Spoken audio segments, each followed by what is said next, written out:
कर्नाटका के मुख्यमंत्री श्री बसवराज बोम्मई जी, मंत्री परिषद में मेरे साथी प्रहलाद जोशी जी, संसद में हमारे वरिष्ठ साथी डॉक्टर वीरेंद्र हेगड़े जी, परम पूज्य स्वामी निर्मलानंद नाथ स्वामी जी, परम पूज्य श्री श्री शिवरात्रि देशी केंद्र स्वामी जी, श्री श्री विश्व प्रसन्न तीर्थ स्वामी जी, श्री श्री नंजावजा स्वामी जी, श्री श्री शिवमूर्ति शिवाचार्य स्वामी जी, केंद्रीय मंत्रिमंडल के मेरे सभी सहयोगीगण, सांसदगण, भाई सीटी रवि जी, दिल्ली कर्नाटका संघ के सभी सदस्यगण, देवी और सज्जनों, सबसे पहले तो मैं आप सभी का स्वागत करता हूं, अभिनंदन करता हूं। आज दिल्ली कर्नाटका संघ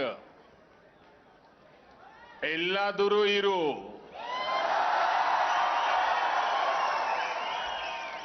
एतादरु इरु ಎಂದೆಲಿಗುನಿ कन्नड़वागिड़ु,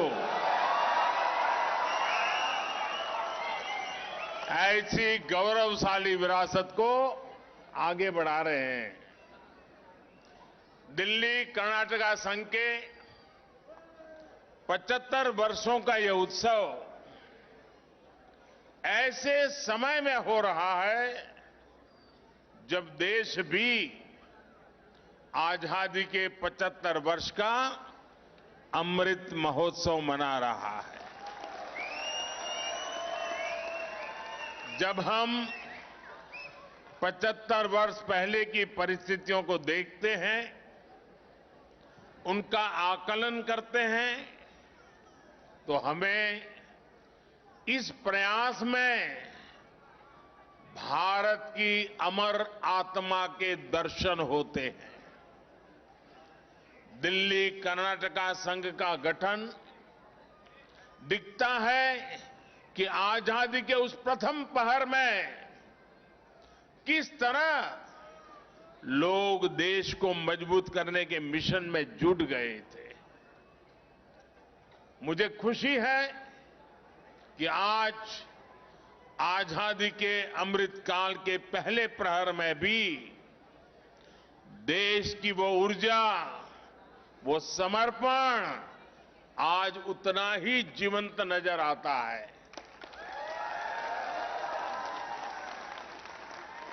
मैं इस अवसर पर इस संघ का सपना देखने वाली, इसे साकार करने वाली सभी महान विभूतियों को नमन करता हूं और 75 साल की यात्रा सरल नहीं होती है। अनेक उतार चढ़ाव आते हैं, अनेक लोगों को साथ लेकर के चलना पड़ता है। 75 साल तक जिन जिन लोगों ने इस संघ को चलाया, आगे बढ़ाया, विकास किया, वे सबके सब अभिनंदन के अधिकारी हैं। मैं कर्नाटका के लोगों को भी राष्ट्र निर्माण के उनके प्रयासों के लिए प्रणाम करता हूं।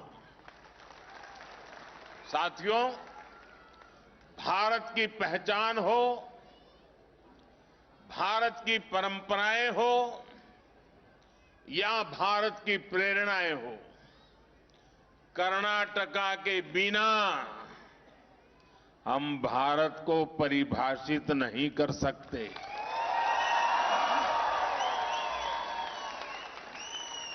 पौराणिक काल से भारत में कर्नाटका की भूमिका तो हनुमान की रही है।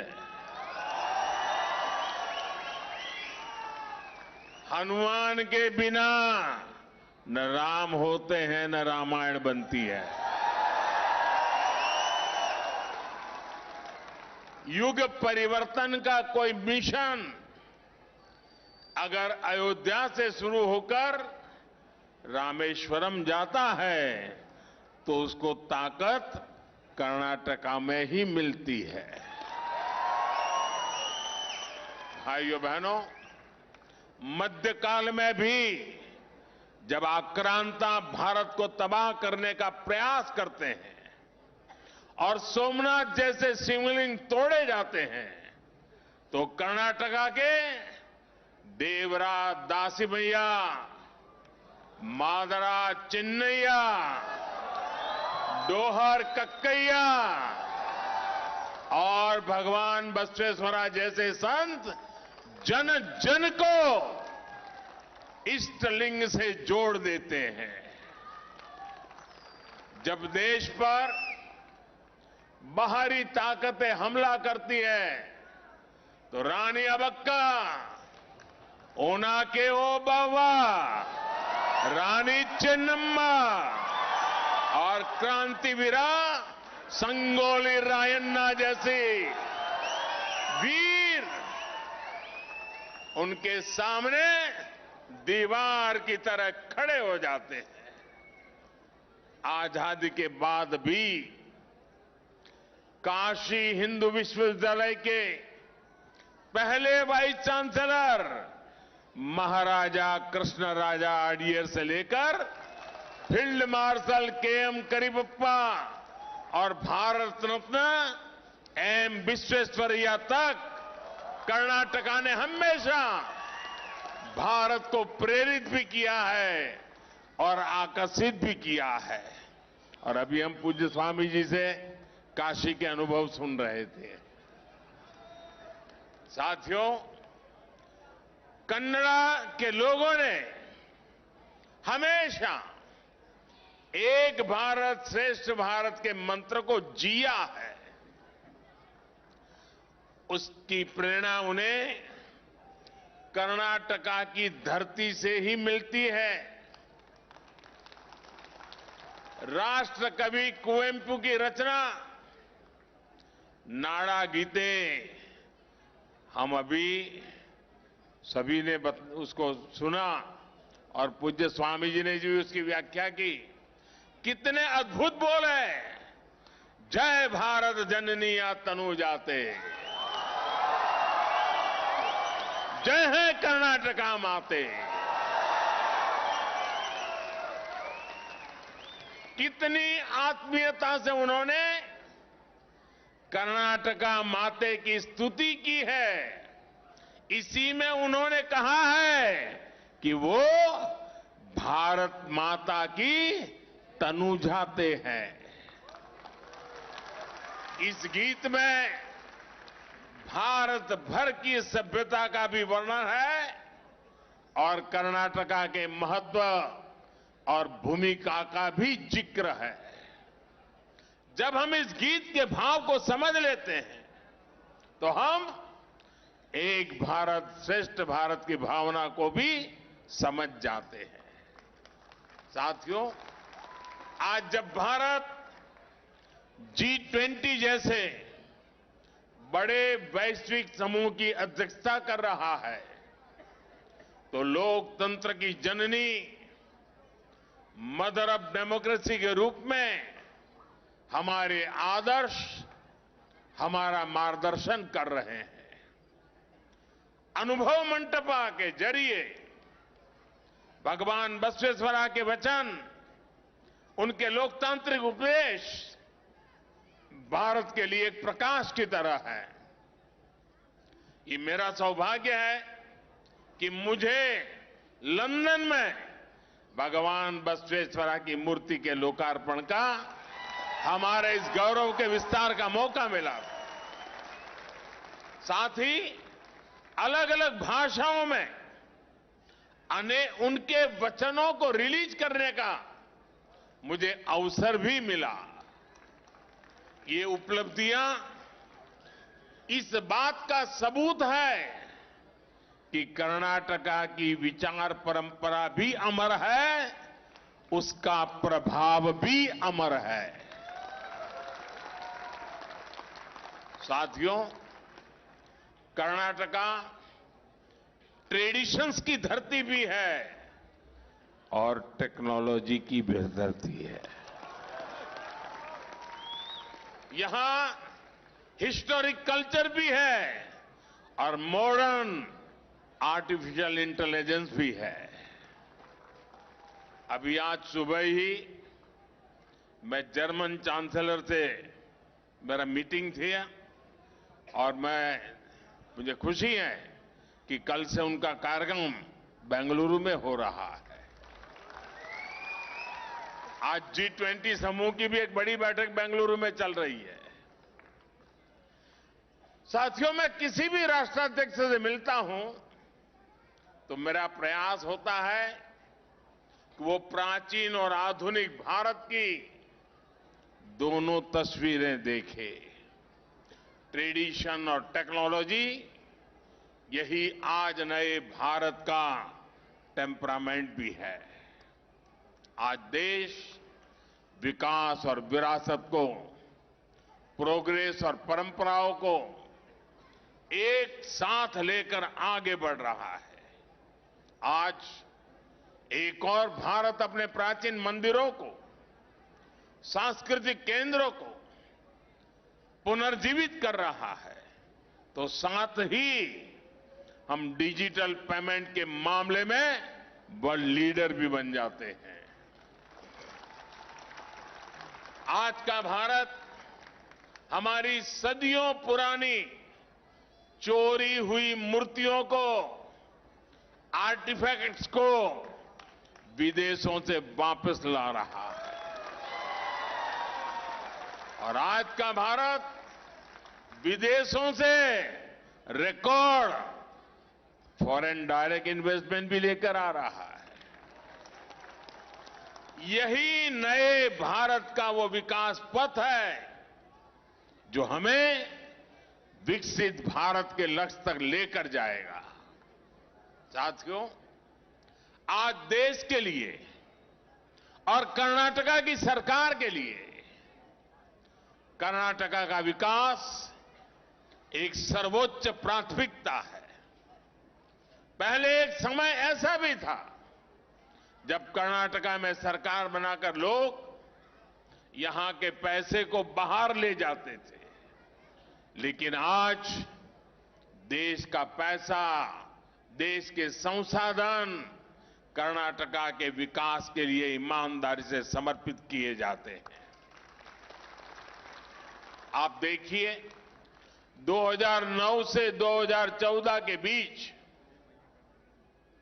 केंद्र की तरफ से कर्नाटका राज्य को सालाना 11,000 करोड़ रुपए दिए जाते थे एवरी ईयर, जबकि हमारी सरकार में 2019 से 2023 के बीच अब तक केंद्र की ओर से 30,000 करोड़ रुपए भेजे गए हैं।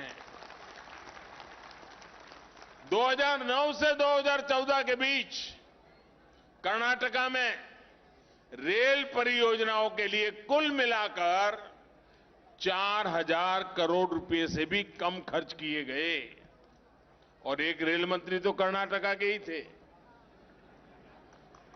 4,000 करोड़, यानी 5 साल में 4,000 करोड़ रुपए से भी कम।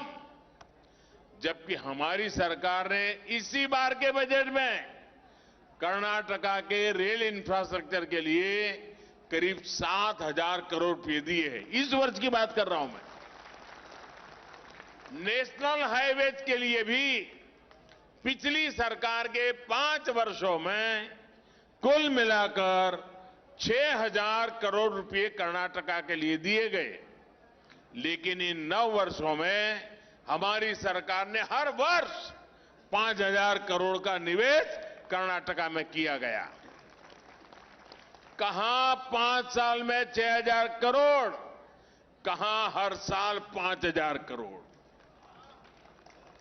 साथियों, हमारी सरकार द्वारा लंबे समय से चली आ रही अपर भद्रा प्रोजेक्ट की मांग को भी पूरा किया जा रहा है। इससे तुमकुरु, चिकमंगलूर, चित्रदुर्ग और दावणगेरे सहित सेंट्रल कर्नाटका के बड़े सूखा प्रभावित क्षेत्र को लाभ होने वाला है। मेरे किसानों का कल्याण होने वाला है। ये विकास की नई रफ्तार कर्नाटका की तस्वीर को तेजी से बदल रही है। आप में से जो लोग दिल्ली में रह रहे हैं, लंबे समय से अपने गांव नहीं गए हैं, आप जब वहां जाएंगे तो आपको आश्चर्य भी होगा, गर्व भी होगा। साथियों, दिल्ली कर्नाटका संघ के 75 वर्षों में उन्नति, उपलब्धि और ज्ञान के उत्कर्ष के कई महत्वपूर्ण क्षण हमारे सामने आए हैं। अब अगले 25 वर्ष और भी महत्व के हैं। अमृतकाल और दिल्ली कर्नाटका संघ के अगले 25 वर्षों में आप कई महत्वपूर्ण काम कर सकते हैं। जिन दो चीजों पर आप फोकस कर सकते हैं वो है कली के मत्तू कले, यानी ज्ञान और कला। अगर हम कलिके की बात करें तो हम जानते हैं कि हमारी कन्नड़ा भाषा कितनी सुंदर है, इसका साहित्य कितना समृद्ध है।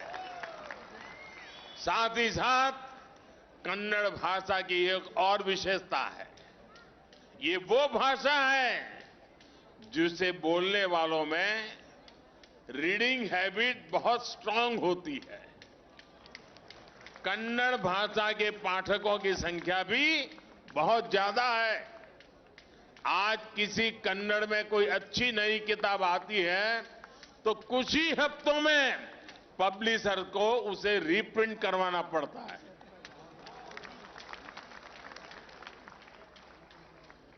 और भाषाओं को ऐसा सौभाग्य नहीं है जो कर्नाटका में है। आप में से दिल्ली में रहने वाले साथी जानते होंगे कि अपने मूल राज्य से बाहर रहने वाली नई पीढ़ी के लिए भाषा की कठिनाइयां कितनी बढ़ जाती है। इसलिए चाहे जगतगुरु बसवेश्वर के वचन हो या फिर हरिदास के गीत, चाहे कुमार व्यास द्वारा लिखित महाभारत का संस्करण हो या फिर कुवेंपु का लिखा रामायण दर्शनम, इस विशाल धरोहर को अगली पीढ़ी तक पहुंचाना बहुत जरूरी है। मैंने सुना है कि आप लाइब्रेरी भी चलाते हैं। आप नियमित रूप से स्टडी सर्कल, सेशंस, साहित्य संबंधित चर्चा, बार बार अनेक कार्यक्रम आप आयोजित करते रहते हैं। इसे और अधिक प्रभावी बना सकते हैं। इससे आप दिल्ली के कन्नडिगांव के बच्चों को कन्नड़ में पढ़ने की आदत विकसित करने में मदद कर सकते हैं। इस तरह की प्रयासों से कलिके यानी ज्ञान का जो प्रसार होगा वो दिल्ली के कन्नड़ लोगों के साथ साथ दूसरों को भी प्रभावित करेगा। कन्नड़ा कलियरी यानी कन्नड़ सीखना और कन्नड़ा कलिसिरी यानी कन्नड़ सिखाना, दोनों में मदद होगी। साथियों, कलिके के साथ कले यानी आर्ट के क्षेत्र में भी कर्नाटका ने बहुत असाधारण उपलब्धियां हासिल की है। मैं आभारी हूं इस कार्यक्रम में इतने कम समय में मुझे पूरे कर्नाटक के कल्चरल को इसकी यात्रा करने का मौका मिल गया। कर्नाटका क्लासिकल आर्ट और जानपदा आर्ट दोनों में समृद्ध है। कंसाले से लेकर संगीत की कर्नाटका शैली तक, भारतनाट्यम से लेकर यक्षगान तक, कर्नाटका की हर कला हमें आनंद से भर देती है। पिछले कई वर्षों से दिल्ली कर्नाटका संघ ने कई ऐसे कार्यक्रम आयोजित किए हैं, लेकिन अब इन प्रयासों को नेक्स्ट लेवल पर ले जाने की जरूरत है। मेरा आग्रह है कि भविष्य में जब भी कोई कार्यक्रम हो तो हर डेली कन्नाडिगा फैमिली ये प्रयास करे कि उनके साथ एक गैर कन्नड़ परिवार भी शामिल हो, ताकि वो कर्नाटका के वैभव के साक्षी बन सके और कर्नाटका की समृद्ध कलाओं का आनंद ले सके। कन्नड़ संस्कृति को दिखाने वाली कुछ फिल्में गैर कन्नड़ लोगों में भी बहुत लोकप्रिय हुई है। इससे लोगों में कर्नाटक को जानने समझने की जिज्ञासा बढ़ी है। हमें इस जिज्ञासा का उपयोग करना है। साथ ही मेरी आपसे एक और अपेक्षा है। कर्नाटका के कलाकार, प्रबुद्ध लोग जो यहां आए हैं, आप दिल्ली में national war memorial, PM museum और कर्तव्य पथ जैसी जगहों पर जरूर जाना, उसके बाद ही वापस जाना। आपको ऐसा बहुत कुछ देखने को मिलेगा जो आपको गर्व से भर देगा। आपको लगेगा कि ये काम बहुत पहले हो जाने चाहिए थे। मैं चाहूंगा कि आप यहां के अनुभवों को कर्नाटका के लोगों को भी बताएं। साथियों, इस समय दुनिया भारत की पहल पर इंटरनेशनल ईयर ऑफ मिलेट्स मना रही है। कर्नाटका तो भारतीय मिलेट्स यानी सिरी धान्या का प्रमुख केंद्र रहा है। आपका श्री अन्न रागी कर्नाटक की संस्कृति का हिस्सा भी है और आपकी सामाजिक पहचान भी है। कर्नाटका में हमारे येदियुरप्पा जी के समय से ही सिरी धान्या के प्रमोशन के लिए कार्यक्रम भी शुरू किए गए थे। आज पूरा देश कन्नडिगाओं के रास्ते पर चल रहा है और मोटे अनाजों को श्री अन्न बोलना शुरू कर दिया है। आज जब पूरा विश्व श्री अन्न के फायदों और इसकी जरूरत को समझ रहा है, तो आने वाले समय में इसकी मांग भी बढ़ने वाली है। इससे कर्नाटका के लोगों का, कर्नाटका के छोटे छोटे किसानों का बहुत फायदा होने वाला है। साथियों, 2047 में भारत जब एक विकसित राष्ट्र के रूप में अपनी आजादी के 100 साल पूरे करेगा, तब दिल्ली कर्नाटका संघ भी अपने 100वें साल में प्रवेश करेगा। तब भारत के अमृतकाल के गौरव में आपके योगदानों की भी चर्चा होगी। इस भव्य समारोह के लिए और 75 साल की इस यात्रा के लिए मैं फिर एक बार आप सबको बहुत बहुत शुभकामनाएं देता हूं।